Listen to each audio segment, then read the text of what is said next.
Record. দেখুন আপনারা সবাই, কখনো যদি কোনো নাট বোল্ট ফেসে যায় তার জন্য কীভাবে ট্যাপ করতে হয় সেটা এখন আমার ভাই সজল করে আপনাদের সামনে সবাইকে দেখাচ্ছে। এটা একটি স্ল্যাক্স পাম্পে কাপলিং, তাতে টায়ার কাপলিং লাগে। এখানে টায়ার কাপলিং আছে, অন্যটায় অন্য কাপলিং লাগবে। এটা এখনও নাট বল্ট ঢুকছে না বলে ও ট্যাপ চালিয়ে আপনাদেরকে সবাইকে দেখাচ্ছে। ট্যাপ চালানোর পরে ইজিলি আপনার নাটটি লেগে যাবে।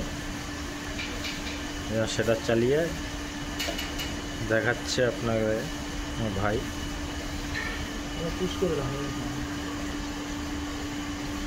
এবার নাটটা পরিয়ে আপনাদের সামনে দেখাচ্ছে। প্রথমে ঢুকছিল না, এবার দেখুন ইজিলি ঢুকে গেল। ঠিক আছে, এবার আমরা পাম্পটি ফিটিং করার জন্য রেডি হব।